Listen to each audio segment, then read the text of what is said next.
Marseille, un homme scie un poteau avec une caméra en pleine rue. C'est un truc de fou. 147 bonbonnes de cocaïne retrouvées chez lui. C'est fou.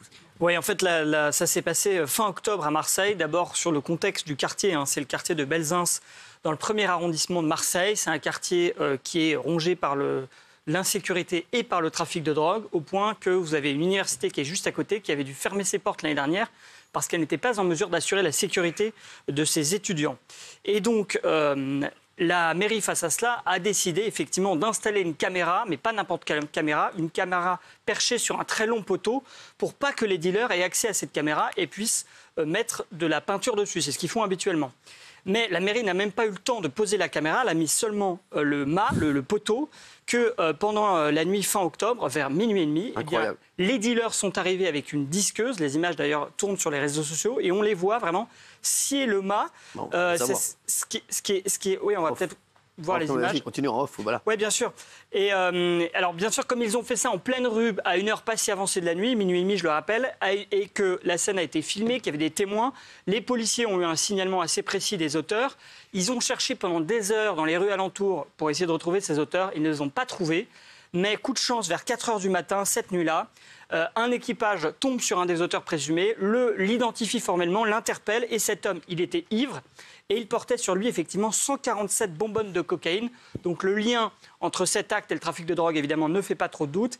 Et puis cet homme, il était surtout connu de la police puisqu'il était sous obligation de quitter le territoire français.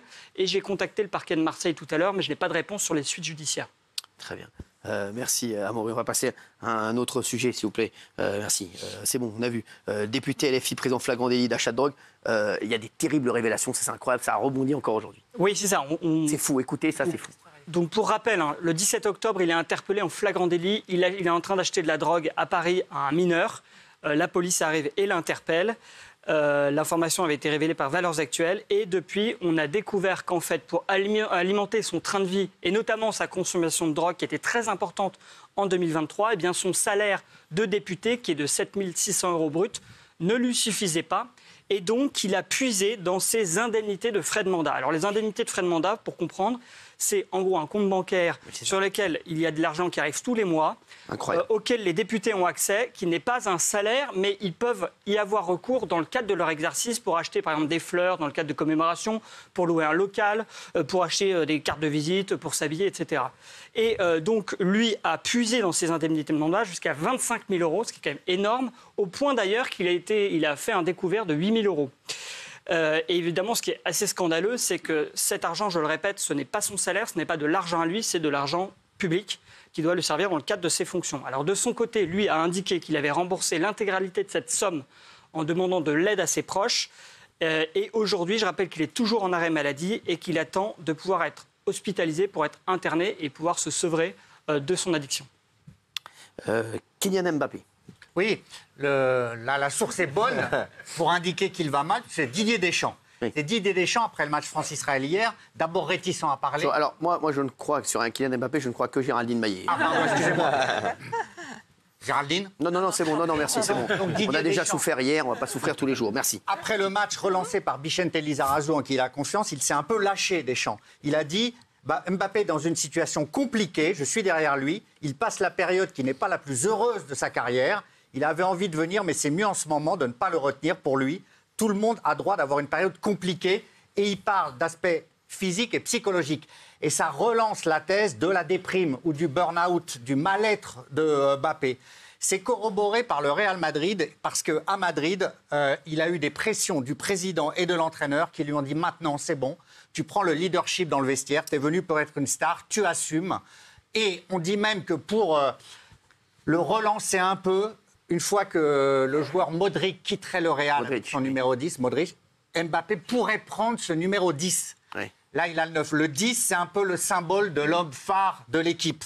Donc, le Real lui met la pression tout en le sauvant, mais c'est peut-être la dernière fois que le Real lui donne une chance comme ça. Exactement, il n'y en aura pas 50. Hein. Exactement. Voilà. Et surtout, il y a beaucoup de blessés au Real, donc c'est sa chance aussi. Là, il va jouer. Actuellement. Une femme, il y a Thomas Guénolé qui m'a répondu, je vais vous répondre, je vais vous dire ce qui va se passer dans un instant. Juste, une femme enceinte ligotée et frappée lors d'un violent homejacking. Oui, mercredi 13 novembre à Lyon, dans un quartier assez chic en fait de la ville, c'est boulevard des Brotteaux. Vous avez une femme vers 8h30 qui se rend vers sa porte d'entrée puisqu'on vient de sonner.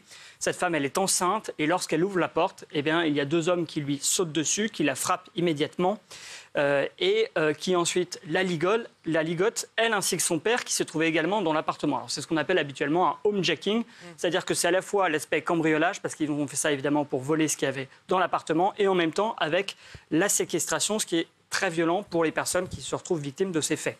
Les voleurs ont pu donc, pendant qu'ils ont ligoté, après avoir ligoté les 2 propriétaires des lieux, ils ont volé des sacs, des montres, des bijoux et ils sont toujours recherchés.